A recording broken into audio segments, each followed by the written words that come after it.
उत्तराखंड विधानसभा के मॉनसून सत्र का दूसरा दिन आज उत्तराखंड विधानसभा सत्र में अनुपूरक बजट पेश हुआ। 5,600 करोड़ से ऊपर का बजट पेश हुआ है। वित्त मंत्री प्रेमचंद अग्रवाल ने बजट पेश किया। तो देखिए, उत्तराखंड विधानसभा का मॉनसून सत्र जारी है, जिसका आज दूसरा दिन रहा और आज अनुपूरक बजट भी पेश किया। वित्त मंत्री प्रेमचंद अग्रवाल ने बजट पेश किया है।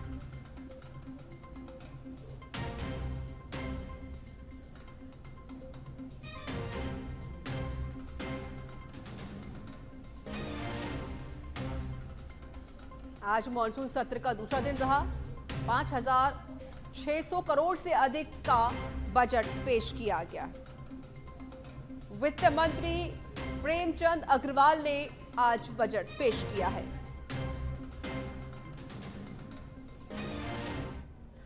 उत्तराखंड विधानसभा सत्र में अनुपूरक बजट पेश हुआ है। पेश किया गया 2024-25 का अनुपूरक बजट।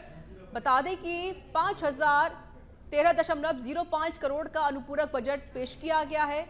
अनुपूरक बजट में 3,756.89 करोड़ राजस्व पक्ष में और लगभग 1,256.16 करोड़ पूंजीगत पक्ष में सेंट्रल फंडेड प्रोजेक्ट में 1,531.65 करोड़ का बजट। अनुपूरक बजट में महत्वपूर्ण आपदा प्रबंध विभाग के अंतर्गत एसडीआरएफ के लिए 718.40 करोड़, समग्र शिक्षा के अंतर्गत 697.90 करोड़ और वहीं पर एसडीएमएफ के अंतर्गत 229.6 करोड़, सूचना विभाग के अंतर्गत 225 करोड़ शहरी विकास के लिए भी बजट पेश किया गया। नगरीय अव्यवस्थापना के सुदृढ़ीकरण के लिए सहायक योजनाओं में 192.00 करोड़, पेयजल विभाग में सीवरेज मैनेजमेंट कार्यों के लिए बजट भी पेश किया गया है।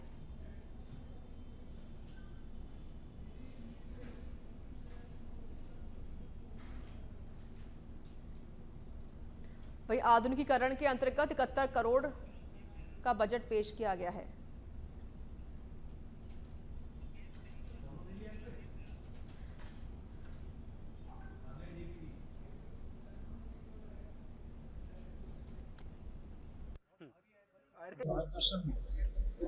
हम लोग कोशिश करते हैं कि कैसे हम अपने देश का समग्र विकास करें। आप जानते हैं कि इससे पहले बजट प्रस्तुत किया था 89,000 करोड़ रुपए का, और उसके बाद जो आवश्यकताएं या नई स्कीम्स आई, उसमें भी हमने अनुपूरक बजट के माध्यम से प्रावधान किया। ये 5,013 करोड़ का है, जिसमें 3756.89 करोड़ रुपया राजस्व पक्ष में और 1256.16 पूंजीगत पक्ष में हमने प्रावधान किया। और आपको जानकारी देना चाह रहा हूँ कि जिस प्रकार से माननीय धामी जी ने एक संकल्प लिया है कि हम लोग हर क्षेत्र में, यदि याद हो तो पिछली बार जो बजट प्रस्तुत किया था, मैंने एक शब्द का जिक्र किया था, ज्ञान, GYAN, और उसका कहीं ना कहीं जो अंश है वो इसमें इस अनुपूरक बजट में भी हम लोगों ने दर्शाया है, उसको भी इसमें परिलक्षित किया है। इसके साथ साथ जो हमने फोकस किया है मुख्य रूप से आपदा में लगभग हमने 1,000 करोड़ रुपए का इसमें प्रावधान किया है।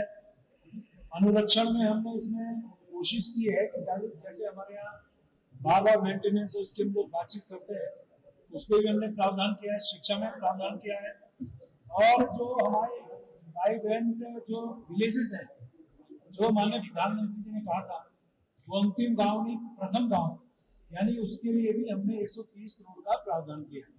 कुल मिला के यदि मैं कहूँ, आप देखिए कि जो हमारे सॉलिड वेस्ट एनजीटी के निर्देश पर हमने जो प्रावधान किया 120 करोड़ रुपए का, स्थानीय निकाय के सशक्तिकरण के लिए 45 करोड़ का, टेरी जी, आप जानते हैं कि जिस प्रकार से प्रेजेंट में हमारा फोकस है, और उस पर भी हमने 50 करोड़ का उसके विकास के लिए प्रावधान किया है।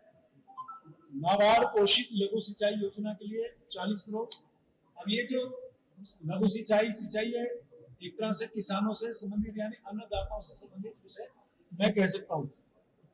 राज्य संपत्ति के द्वारा जो हमारे यहाँ कुछ भवन बनने हैं, जिसमें अयोध्या है, वाराणसी है और रुद्रप्रयाग है, चंपावत है, ये उसके लिए भी हमने इसमें हमने लगभग 25 करोड़ का प्रावधान किया। एक जो बात मुझे कहनी वो ये है कि हमने अपने परिवारों को कहाँ हम लोग कितना कितना लाभ दे रहे हैं परिवारजनों को, तो उसके लिए परिवार पहचान पत्र की योजना भी हम शुरू कर रहे हैं। और इस पर बात करने के लिए देहरादून से ब्यूरो चीफ योगेश हमारे साथ जुड़ चुके हैं फोन लाइन पर। योगेश, उत्तराखंड विधानसभा का मॉनसून सत्र जारी है, जिसका आज दूसरा दिन रहा, लेकिन आज अनुपूरक बजट भी पेश किया गया, जानकारी दें। बिल्कुल, आपको बताना चाहेंगे कि एक महत्वपूर्ण आज का दिन था, क्योंकि जिस तरह से मैं लगातार बता रहा हूं कि उत्तराखंड की जो विकास योजनाएं होती हैं उनको आगे बढ़ाने के लिए बजट की जरूरत होती है, और इस समय प्रदेश के जो विभाग है उनके पास बजट नहीं था, काफी जो बजट की जरूरत थी। और इसी तरह से आज जो है 5,000 करोड़ से ज्यादा का बजट, अनुपूरक बजट है ये, ऐसा नहीं है कि पूर्ण बजट है, अनुपूरक बजट है।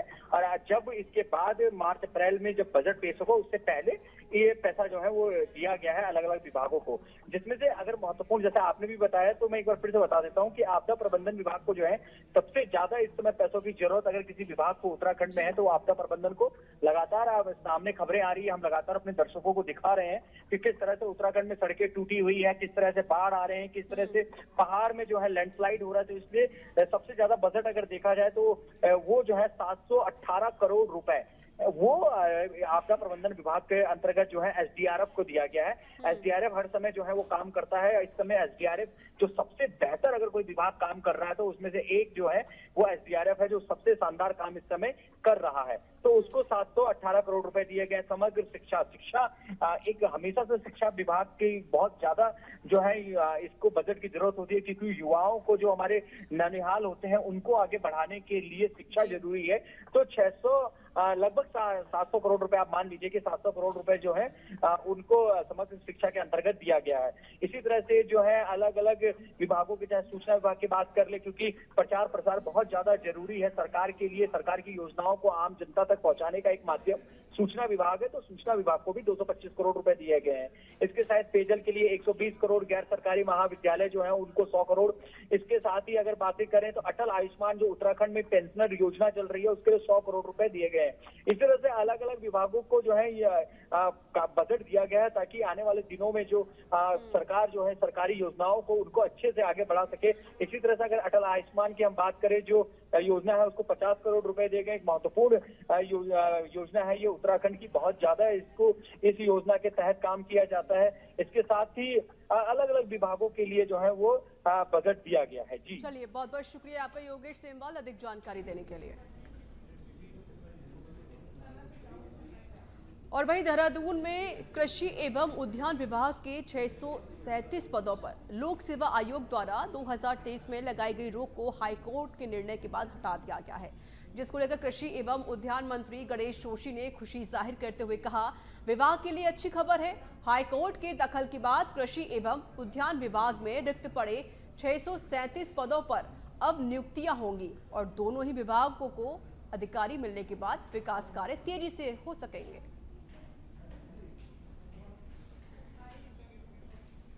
लोक सेवा आयोग द्वारा जो 2023 में कृषि एवं उद्यान विभाग के समूह बी के रिक्त 637 पदों पर जो रोक लगाई गई थी, माननीय उच्च न्यायालय ने उसको वैकेट कर दिया और शीघ्र ही हमारे विभाग को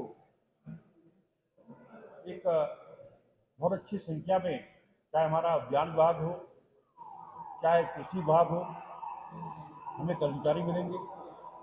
कृषि अधिकारी वर्ग 3 के 354 पद, उद्यान पर्यवेक्षक के 245 और सहायक उद्यान अधिकारी के 38, कुल 637 नए अधिकारी कृषि व उद्यान विभाग को मिलेंगे, जिससे आज जो विभागीय दिक्कत कृषि और हॉर्टिकल्चर में आ रही वो दूर होगी। और जो हमारी सरकार का संकल्प है, मोदी सरकार का संकल्प है कि किसानों की आय दुगनी करना, ये कर्मचारी धरातल पर काम करेंगे, हमारा कृषि व उद्यान विभाग आगे बढ़ेगा। मैं इसके लिए माननीय उच्च न्यायालय का आभार व्यक्त करता हूँ कि उन्होंने एक ही हेयरिंग पर यह फैसला दिया। और गैरसैंण सत्र का दूसरा दिन हंगामेदार तरीके से शुरू हुआ। सत्र शुरू होने से पहले ही मुख्य विपक्षी दल कांग्रेस विधानसभा भवन के बाद सरकार के खिलाफ नारेबाजी करते हुए नजर आए। कानून व्यवस्था, भ्रष्टाचार, बढ़ती महंगाई के खिलाफ कांग्रेस का ये प्रदर्शन भवन के बाहर देखने को मिला। हिंडनबर्ग की रिपोर्ट का हवाला देकर कांग्रेस में अडानी समूह को सरकार की ओर से बेबुनियाद तरीके से दिए गए कर्ज पर सवाल उठाने का काम किया। साथ ही कांग्रेस की मांग है कि इस पूरे मामले की रिपोर्ट जेपीसी यानी ज्वाइंट पार्लियामेंट्री कमेटी को सौंपी जानी चाहिए। साथ ही विपक्षी दलों का कहना है कि आज के सत्र में प्रदेश के तमाम मुद्दों को उठाकर सरकार को घेरने का काम किया जाएगा। देखिए, सदन में हम प्रमुख मुद्दों को उठाएंगे। ध्वस्त होती हुई कानून व्यवस्था है, भ्रष्टाचार है, शिक्षा है, स्वास्थ्य सेवाओं की बदहाल स्वास्थ्य सेवाएं हैं, उन मुद्दों को तो हम उठाएंगे ही। लेकिन आज देश के हालात क्या हैं? केंद्र सरकार, मोदी सरकार लगातार विपक्ष के नेताओं पर अनर्गल आरोप लगाकर, मिथ्या आरोप लगाकर सीबीआई, आईटी और अन्य संस्थाओं का दुरुपयोग कर रही है, इस्तेमाल कर रही है। विपक्ष हमेशा तैयार रहता है और लोकतंत्र में विपक्ष ही जनता की आवाज़ होता है। हम तो अवधि बढ़ाने की मांग करते हैं कि अवधि बढ़नी चाहिए, लेकिन हमारी तैयारी पूरी है। हम हर वो मुद्दा जो जनहित से जुड़ा हुआ है उसको रखेंगे। आज आप देख रहे हैं कि भ्रष्टाचार चरम पर है, कानून व्यवस्था पूरी तरीके से ध्वस्त हो चुकी है। महिला सुरक्षा के मामले में हम पिछड़ते जा रहे हैं। छोटी छोटी बच्चियों तक को हमारे राज्य में आज अपने आप को सुरक्षित नहीं महसूस कर रही, उनको मौत के घाट उतार दिया गया है। सूखा जो नशा है वो राज्य को एक दीमक की तरह युवा वर्ग को चपेट में ले रहा है। बेरोजगारी चरम पर है। तो ऐसे तमाम मुद्दे, किसानों से जुड़े हुए मुद्दे हैं। हम हर वर्ग के मुद्दे को, विदेशों में, देश में अलग अलग जगह आप देखें तो अलग अलग व्यवस्थाएं हैं। और देखिए, ये तो मानने की बात है कि 24/7 का जॉब है और 24/7 के जॉब में अगर कोई ऐसी सुविधाएं जो मूलभूत हों वो तो बनती हैं। देखिए, सदन के अंदर सबसे जो बड़ा मुद्दा है कानून व्यवस्था। जिस खाकी वर्दी पर एक आम आदमी का भरोसा होता है कि कोई अगर मुझसे कुछ गलत करेगा तो ये उसका संरक्षण करेंगे, उस आदमी को न्याय दिलाएंगे, उसी खाकी वर्दी की स्थिति यह है कि प्रदेश में हमारे कानून व्यवस्था ध्वस्त है। उस पर हम बातचीत कर रहे हैं। जमीनों की खुर्द-पुर्द, सरकार बात करती है कि हम राजस्व बढ़ा रहे हैं, कर रहे हैं।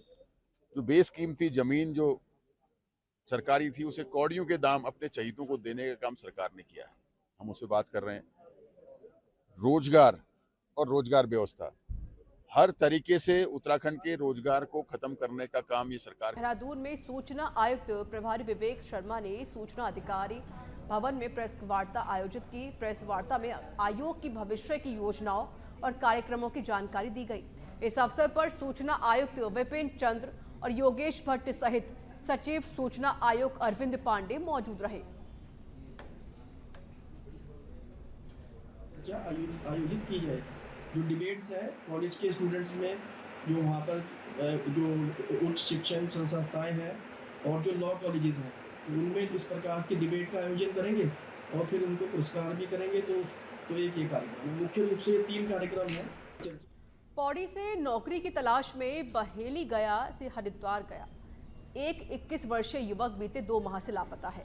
परिजनों ने 2 माह पूर्व पुलिस को मामले पर तहरीर भी दी और युवक की गुमशुदगी रिपोर्ट भी दर्ज करवाई गई, लेकिन 2 माह बीत जाने के बाद भी पुलिस युवक को नहीं खोज पाई है, जिससे परिजन और ग्रामीण हताश होकर पुलिस की कार्यशैली पर सवाल खड़े कर रहे हैं।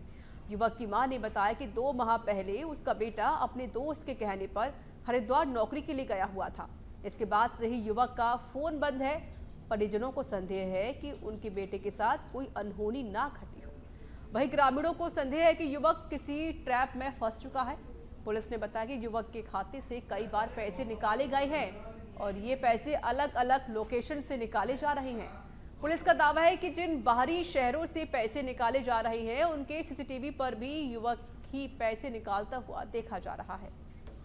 एक हमारे पास मिसिंग की शिकायत आई थी, जिसमें एक लड़का है जो कि पौड़ी का ही निवासी है। ये घर से बता के गया था कि मैं नौकरी करने जा रहा हूँ, और इसने परिजनों को भी ये बताया कि मैं हरिद्वार में नौकरी कर रहा हूँ। जबकि हम लोगों ने उसकी जब लोकेशन ट्रेस करी तो इस लड़के की लोकेशन जो थी दिल्ली में आई थी। उसके बाद हमारी टीम्स भी दिल्ली में गई थी उनको लड़के को लोकेट करने के लिए। उसके बाद ये लड़का बार बार अपनी लोकेशन चेंज कर रहा है, जिसमें हमने ये पाया है कि इस सीसीटीवी फुटेज भी हमने इस समय निकलवाई हैं, और कई एटीएम से ये पैसे निकालते हुए दिखाई दे रहा है। और ये उत्तर प्रदेश में काफ़ी समय एटीएम वगैरह से पैसे निकाला था, और अभी कुछ दिन पूर्व ही अजमेर से जयपुर से इसने राजस्थान से पैसे निकलवाए हैं, और ये रेगुलरली अपनी लोकेशन निकाल रहा है। और अभी देखने से ये लग रहा है कि लड़का बिल्कुल सेफ है, और हमारी टीम्स कई बार गई हैं इसमें लड़के को ढूंढने के लिए, क्योंकि बार बार लोकेशन चेंज कर रहा है, तो उस वजह से जो है लड़के को पहुंच पाना थोड़ा मुश्किल हो रहा है। बट हम इसमें शीघ्र इस लड़के को बरामद। उसका फोन बंद बता रहा है, 27 तारीख को हुआ। उसके बाद उसने कहा कि मम्मी मैं घर आ रहा हूँ, 28 को या 29 को मैं घर आ सकता। और वो देखो तो 27 तारीख को उसका फोन बंद बता रहा है। ये तो ऐसे नहीं बोलता वो ना कि मैं घर आ रहा। और क्यों बोलता? अगर मैंने उसको तो 27 तारीख को फोन किया उसको, तो 2 तारीख को फोन किया, तो अगर वो ऐसा छुपाता मेरे से तो फोन ही नहीं करता। तो उसने शायद 3:44 में मेरे को फोन कर रखा शाम को कि मैं घर आ रहा हूँ, और परसों या कल परसों आ रहा था, मतलब 28 को 29 को मैं घर आ रहा। हम लोगों ने जब परिजनों ने जाके रिपोर्ट की थी, उसके बाद पुलिस प्रशासन हरकत में आया तो बच्चे से जो उसके लोग थे वहाँ पे हरिद्वार जहाँ पे वो नौकरी करने गया था वहाँ पे पूछताछ हुई। लेकिन हम लोगों की एक बात ये समझ में नहीं आ रही है कि पहाड़ में रहने वाला बच्चा 22 साल का बच्चा, जिसे कह रहे हैं कि उसकी लोकेशन बलरामपुर है, पुलिस कहती है वो ट्रेन से ट्रैवल कर रहा है, पुलिस कहती है वो दिल्ली पहाड़गंज में है, पुलिस कहती है वो जयपुर में। पहाड़ के एक सामान्य बच्चे को जो पहली बार घर से बाहर निकला हो, उसके लिए ट्रेन और नई जगह हैं बहुत अटपटी हैं। हमें शक है कहीं ना कहीं कि वो बच्चा किसी ट्रैप का शिकार हो गया है, वो किसी ऐसे गिरोह का शिकार हो गया है जो उसे न चाहते हुए भी शायद ऐसा कार्य करवा रहे हैं कि जो उसे न करना पड़ रहा हो। पुलिस इसमें बिल्कुल भी लापरवाही न बरते और तत्काल उस बच्चे को ढूंढ के लाए। ऐसे पहाड़ के अनेकों बच्चों की कहानियां अभी सामने आ रही हैं, कोई बच्चे जो ट्रैप में फंस रहे हैं और उसके बाद वो कभी वापस नहीं लौटे। तो हम चाहते हैं कि सचिन को जो है हम इस तरीके से वापस लाने के लिए पुलिस। हल्द्वानी में सड़क चौड़ीकरण को लेकर उच्च न्यायालय से मामला निस्तारित होने के बाद मंगल पड़ाव से ओके होटल तक 101 दुकान और भवन स्वामियों को 2 दिन के भीतर अतिक्रमण तोड़ने के निर्देश दिए गए हैं। लोक निर्माण विभाग और नगर निगम द्वारा जारी किए गए नोटिस में 23 अगस्त तक अपने भवनों को स्वयं तोड़ने को कहा गया है। सिटी मजिस्ट्रेट AP वाजपेयी ने बताया कि सड़क चौड़ीकरण करने को लेकर प्रशासन की ओर से अतिक्रमण चिन्हित किया गया था। इसके बाद भवन स्वामी उच्च न्यायालय गए, जहां मामले के निस्तारित होने के बाद अब प्रशासन ने 2 दिन के भीतर सभी 101 दुकानों को नोटिस दे दिए हैं। अगर 23 तारीख तक सभी दुकानों और भवनों को नहीं खाली कर तोड़ा गया तो प्रशासन बलपूर्वक भवनों को तोड़ देगा। मैं अपनी उस व्यापार का तीसरी पीढ़ी का नेता हूँ, तीसरी पीढ़ी का व्यापारी हूँ। हमें बिना किसी नोटिस के आदेश दे दिया गया कि 2 दिन के अंदर खाली कर देंगे, बल्कि कोर्ट का सिर्फ आदेश अभी नेट पे अपलोड नहीं हुआ है। बिना अपलोड करे ये कैसे मुआदी कर सकते हैं? ये बहुत गलत चीज़ है। प्रशासन बहुत तानाशाही कर रहा है, अपनी जिद में है। ये कोई सरकार की योजना नहीं है, शासन की योजना है। प्रशासन को पता नहीं किससे क्या खुंदस है। ये चाह रहे हैं कि रोड चौड़ीकरण को आगे, क्या प्रशासन गारंटी लेगा कि आगे पार्किंग नहीं होगी? इसकी जिम्मेवारी कौन लेगा? आप अभी भी देख लो, बेस हॉस्पिटल के बाहर रोड चौड़ीकरण जहाँ हो गया वहाँ पे पार्किंग लगी हुई है। कोई रोड चौड़ीकरण कोई समाधान नहीं है। इनको यहाँ से ISBT शिफ्ट करना चाहिए। इनको कोई ऐसी योजना बनानी चाहिए जिससे व्यापारी भी पीड़ित ना हो और यातायात व्यवस्था भी दुरुस्त रहे। शासन लंबे समय से व्यापारी को पीड़न कर रहा है, जो कि हम कतई बर्दाश्त नहीं करेंगे। ये NH के नाम पे एक धोखा दे रहा है, जबकि ये सड़क NH नहीं है, ये डिस्ट्रिक्ट रोड है। आप मायने देख लीजिए, ये 7.65 के अंतर्गत आती है, ना कि 9 मीटर के, जबकि ये 12 मीटर पर आबादा है। हम इसके लिए हमें किसी भी हद तक जाना पड़े हम जाएंगे। इनकी शराब की दुकानें जो कि NH पे नहीं होनी चाहिए वो खुली पड़ी है, वो गलत नहीं है। और जिन दुकानों से जो 100 साल पुरानी दुकानें जिनसे परिवार चल रहे हैं, बच्चे पल रहे हैं, वो इन्हें बर्दाश्त नहीं हो रही है क्या? अरे व्यापारी भीख मांगेगा, व्यापारी जाकर। प्रदेश में बारिश का कहर जारी है और जगह जगह मार्ग बंद है। वहीं नदी नाले भी उफान पर है। भारी बारिश के चलते जनजीवन अस्त व्यस्त हो गया है। विगत रात्रि भी भारी बारिश के चलते पिक्चर पैलेस बस स्टैंड के पास एक होटल का पुस्ता गिरने से मार्ग बाधित हो गया। मूसलाधार बारिश के कारण उसका भर भरा कर गिर गया और होमस्टे खतरे की जद में आ गए हैं। वहीं पर मौजूद ट्रांसफार्मर क्षतिग्रस्त हो गया है।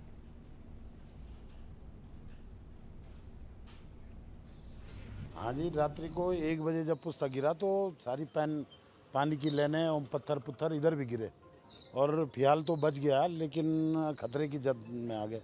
हम लोग तो रात को बच गए। यहाँ पे स्टाफ था हमारा, खैर कमरे तो नहीं थे लेकिन मैं था, और जब रात को देखा तो बहुत हम लोग घबरा गए। तो अभी इससे ये लग रहा है कि अभी तो बच गए लेकिन अब ज़्यादा खतरा हो गया है, क्योंकि सामने जो है दरार लग रही है। मेरे को इतना भारी पुस्ता है और अगर इसका जल्दी ट्रीटमेंट नहीं करते हैं तो मेरे को तो बिल्कुल खतरा है।